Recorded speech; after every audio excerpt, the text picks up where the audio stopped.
Semana passada a gente iniciou uma série nova, né? O Evangelho contra a Jornada 6x1. E a gente mergulhou no livro de Gênesis, em especial no rito, né, dos ciclos ali da criação, dos dias da criação, para falar um pouco dessa pedagogia da graça. Por que é que Deus inicia o dia a partir da tarde, né? Houve tarde e manhã no primeiro dia, tarde e manhã no segundo dia, né? Isso tem um significado, um ritmo que se traduz para nós numa pedagogia. Que é isso, Deus trabalha, né, tarde, noite, madrugada, e ao longo desse tempo ele provê luz, ordem, né, e ele cria todas as coisas, coloca elas nos seus devidos lugares, enquanto nós descansamos. E só então nós respondemos na manhã, né, com a nossa participação grata, né? Aprendemos que a nossa dignidade não está naquilo que fazemos, né? Uma vez que nós fomos criados para descansar e não para fazer. E que fazermos é simplesmente participar daquilo que Deus já está fazendo. Nós não inauguramos um trabalho. Nós somos permitidos a participar de um trabalho que Deus já está fazendo desde a época, do tempo em que nós descansávamos, né? Então, a nossa dignidade não está no que fazemos, mas naquilo que somos. Nós obedecemos a Deus quando somos, né?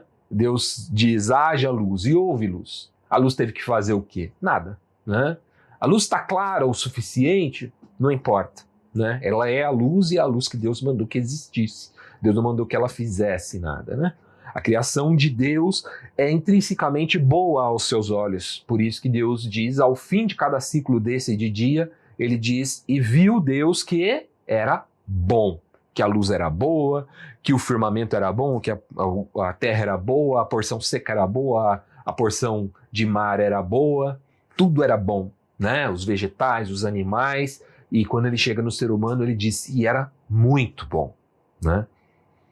Mas apesar da gente saber tudo isso na teoria e de ouvir isso desde criancinha, a verdade é que a exaustão é uma marca registrada do nosso tempo.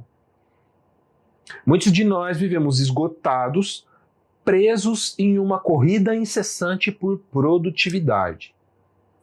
E com um medo constante de ficar para trás ou de não ser bom o suficiente, medo de ser considerado preguiçoso, medo de não conseguir mais se sustentar, de não ter recursos. E por conta disso, parece que a gente vive numa esteira de esforço sem fim. Acontece que isso está na contramão daquilo para o que Deus nos criou. Deus nos criou para vivermos a dignidade que Ele nos deu. Hoje a gente vai descobrir um presente de Deus para combater essa exaustão e reafirmar a nossa dignidade, que não reside no nosso trabalho, mas sim naquilo que somos. A gente vai lá para o Novo Testamento ver como Jesus abordou esse assunto do descanso no Evangelho de Marcos, capítulo 2, versos 23 ao 28. Eu vou ler aqui na NVT. Num sábado, enquanto Jesus caminhava pelos campos de cereal, seus discípulos começaram a colher espigas.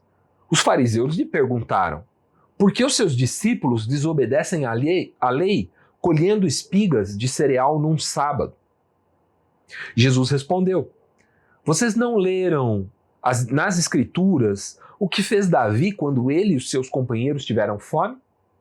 Ele entrou na casa de Deus nos dias em que Abiatar era o sumo sacerdote, comeu os pães sagrados que só os sacerdotes tinham permissão de comer e os deu também aos seus companheiros. Então Jesus disse, o sábado foi feito por causa do homem e não o homem por causa do sábado. Portanto, o Filho do Homem é Senhor até mesmo do sábado. Esse texto é fundamental. Aqui Jesus foi criticado porque os seus discípulos fizeram algo que os fariseus consideravam uma violação da lei do sábado, colher espigas para comer. Na mente dos religiosos da época, a regra se tornou mais importante do que a vida humana. Descansar no sábado era para eles uma penitência, um sinal de oferta a Deus. Uma obrigação religiosa com o objetivo de agradar a Deus. A resposta de Jesus é revolucionária.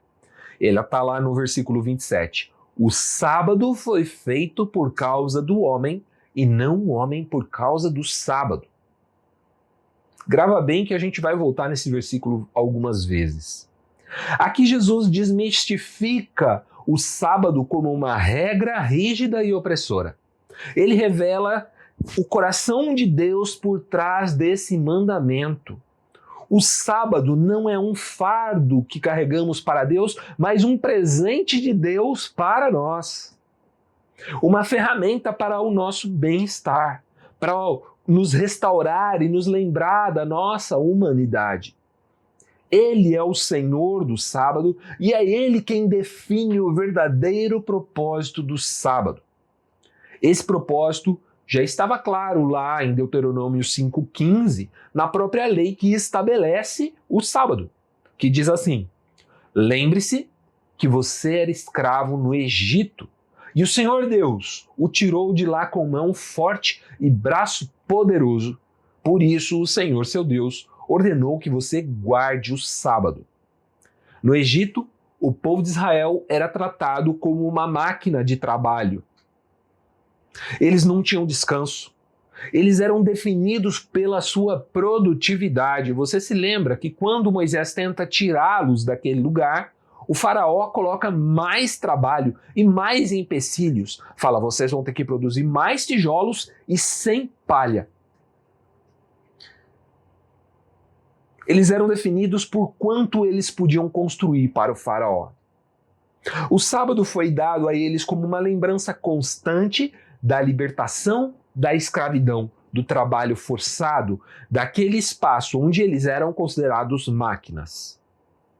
Era um dia para lembrar, você não é mais um escravo, você não vive mais para esse sistema, você agora é livre, digno, amado por Deus, o seu valor não está na sua produção, enquanto você ganha, em que cargo você ocupa, enquanto você consegue fazer, mas em quem você é. O sábado é, acima de tudo, um dispositivo de reumanização. Ou seja, o sábado não foi dado para agradar a Deus, mas primariamente para dignificar e agradar o homem, o empregado, o trabalhador, e assim agradar a Deus. Afinal, Deus se agrada quando agimos com retidão e justiça e se ira quando exploramos os mais vulneráveis. Segundo o texto que lemos algumas semanas atrás, Jesus disse que é nisso que se baseia a lei e os profetas. Em quê? Só fazer aos outros aquilo que gostaríamos que fizessem a nós mesmos. Tratar o outro como um ser humano e não como uma máquina.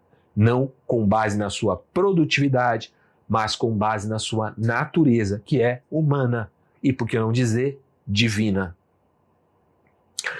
Mas o que é esse descanso que o sábado propõe? Muitos de nós fomos condicionados a pensar que descansar é não fazer nada, né? Ou que é sinônimo de preguiça. Essa mentalidade é fruto da mesma lógica de produtividade que Jesus confrontou. Hoje, ela é ainda mais influenciada pela mentalidade de consumo, né? O tal do capitalismo com o qual a gente tem que lidar e conviver todos os dias. O descanso bíblico não é só inatividade, ou uma inatividade vazia, né? Ou um mero preenchimento de espaço. Ele é uma mudança de ritmo e de foco. Um tempo para atividades que verdadeiramente restabelecem a alma, o corpo, a mente, nos coloca de volta no centro, num ritmo mais lento. É um momento de reafirmar que a vida é muito mais do que a produtividade. O verdadeiro descanso, descanso sabático, deveria ter o quê? oração, contemplação e gratidão. Esse seria o primeiro espaço. Oração, contemplação e gratidão. É um tempo de reconexão profunda com Deus, com o Criador, que já agiu primeiro, igual a gente viu na semana passada. Ele trabalhou para o nosso descanso e ele trabalha enquanto nós descansamos. O salmista vai dizer aos seus amados, Deus dá enquanto dormem. Segundo aspecto que vai contemplar esse tempo de sábado, de descanso, é lazer, música, filmes, séries, livros, brincadeiras, ócio criativo, né? Atividades que recriam a nossa mente, o nosso espírito e nos permitem desfrutar da vida. Rir, brincar, explorar a beleza do mundo, sem um propósito produtivo, sem uma finalidade de entregar algo no fim do dia, mas simplesmente vivendo. Em terceiro lugar, o nosso sábado, ele serve para cultivarmos as relações humanas. Tempo de qualidade, esportes, refeições em conjunto, em família, com amigos, com a comunidade. Dessa forma a gente fortalece laços que a correria diária, muitas vezes focada no trabalho, na produtividade, nos fragiliza. Como o poeta W.D. Aldin dizia, nós estamos perdendo duas das nossas mais preciosas qualidades: a habilidade de rir de todo o coração e a habilidade de orar. Para ele, a sanidade depende diretamente de orar mais e rir mais. O sábado, em sua essência, é um convite para a gente recuperar essas duas habilidades: orar e rir.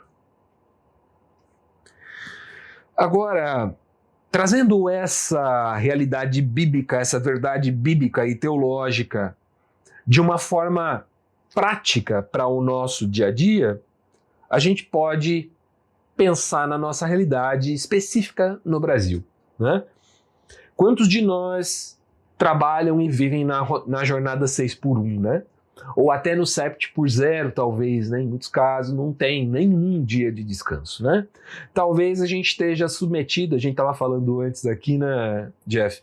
Submetidos à pejotização, né? A esse processo de pejotização. Uma realidade que precariza as relações de trabalho, retira direitos e empurra para o indivíduo uma carga de trabalho que muitas vezes é insustentável, com pouquíssima ou nenhuma garantia de descanso digno ou férias verdadeiramente reparadoras. Não é à toa que tanta gente sofre com o tal do burnout, né? Burnout ou burnout, né? Depende de quem está falando. É nesse cenário que o debate político atual se torna tão relevante. E existe uma discussão crescente, impulsionada por propostas como a da deputada Erika Hilton, que visa justamente priorizar a qualidade e o tempo de descanso dos empregados em detrimento da produtividade incessante. Para alguns isso pode parecer política demais para um ambiente de igreja, né? Mas para o Evangelho isso é a mais pura aplicação da mensagem de Jesus. Outros podem argumentar que a jornada 6x1 é exatamente a jornada bíblica. Afinal, é um sábado para 6 dias de trabalho, né? 6x1. A esses eu preciso recordar que o sábado não era o único instrumento de recuperação da dignidade do trabalhador presente na lei de Deus. Havia, por exemplo, o ano sabático. E o ano sabático não era um mês de descanso como é nas nossas férias de CLT, né? Que a gente considera um avanço e que está sendo ameaçada também por essa pejotização. Mais do que isso, o ano sabático era um ano de descanso a cada 7 anos e descanso remunerado. E esse também se estendia a um descanso da terra, uma preocupação clara também com o equilíbrio da natureza, nesses ciclos de atividade, descanso, atividade e descanso. Isso sem falar também no ano do jubileu, né? Que a cada 50 anos, ou seja, 7 ciclos de 7 anos, 49 anos, no 50º ano, a lei previa a devolução de todas as terras que foram adquiridas, compradas, negociadas ao longo desse tempo, perdão de todas as dívidas que tinham ficado acumuladas ao longo desse tempo, libertação de todos os encarcerados, culpados ou não, que tivessem sido aprisionados ou escravizados ao longo desse tempo, e por aí vai. Ainda que se argumente que essas leis nunca foram respeitadas, e muitos teólogos muito influentes e importantes no meio da teologia protestante dizem isso, ainda que se argumente que essas leis nunca foram respeitadas pelo povo de Israel, isso não significa, não justifica que a gente cometa o mesmo erro. Afinal, todas as leis deixam muito claro que Deus está do lado do trabalhador. E se Jesus disse, o sábado foi feito por causa do homem, e não o homem por causa do sábado, então qualquer sistema, qualquer jornada de trabalho, qualquer modelo que negue o descanso adequado e que desumanize o trabalhador está indo contra o propósito de Deus. A luta pelo descanso digno, por jornadas de trabalho que permitam uma vida plena, não é uma bandeira política partidária, não é uma bandeira da esquerda, é uma bandeira bíblica da igreja. É a prática da nossa fé no Deus que liberta escravos, que se importa com a dignidade de cada indivíduo feito à sua imagem. É sobre construir uma produtividade sustentável e digna, que respeite o meio ambiente, bem como a integridade física, mental e espiritual de cada trabalhador. É isso que eu queria compartilhar com vocês. E eu vou ler aqui a pergunta que nós vamos discutir. Você guarda aí essa pergunta, porque a gente vai partilhar a ceia em seguida e depois a gente volta para abrir os microfones e comentar sobre essa pergunta. A pergunta vai ser a seguinte: você já se sentiu culpado por descansar demais? Ou orgulhoso por trabalhar demais?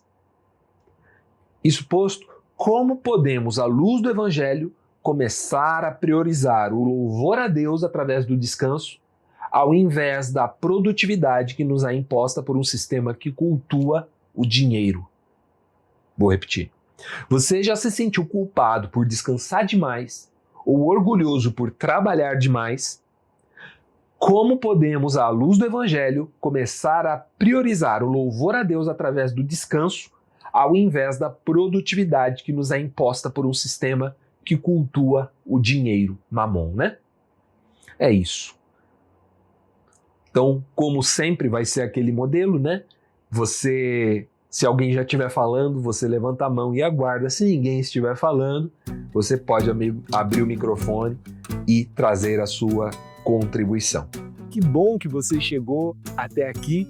É sinal que você assistiu toda a mensagem, e se você assistiu toda a mensagem, é sinal que ela te edificou de alguma forma, te levou a alguma reflexão. E queira ou não, esse é o motivo principal da gente estar aqui, gerar uma fé que é forjada na reflexão, no questionamento, na dúvida. Tanto que você deve ter notado que no final da mensagem sempre tem uma pergunta para o pessoal que está participando ao vivo interagir, compartilhar novos pontos de vista, trazer contraponto, somar a toda a ideia que foi exposta. Se por um acaso você está assistindo aqui e não viu a reunião ao vivo, você também pode interagir aqui nos comentários desse post ou mandando inbox pra gente. Te interessa participar das nossas reuniões? É muito fácil. Essas reuniões acontecem totalmente online, então você pode participar de qualquer lugar do Brasil pelo Google Meet. Para acessar é só entrar em igrejapresente.com/encontro. Salvo raríssimas exceções, as nossas reuniões acontecem todos os sábados às 20 horas. E aqui todo mundo é bem-vindo, principalmente se você não se sente bem-vindo e acolhido nas igrejas tradicionais. A gente só não é tão tolerante assim com pessoas intolerantes, e a gente só não recebe tão bem assim pessoas perfeitas. perfeitas, mas a gente também está aprendendo. Se você quer saber mais sobre a Igreja Presente, dá uma olhada no nosso manifesto, clicando aqui. E se você quer seguir o nosso canal e acompanhar todas as reuniões que são postadas, é só clicar aqui. No mais, seja muito bem-vindo, espero que você se sinta bem em casa. Um abraço, tchau, tchau.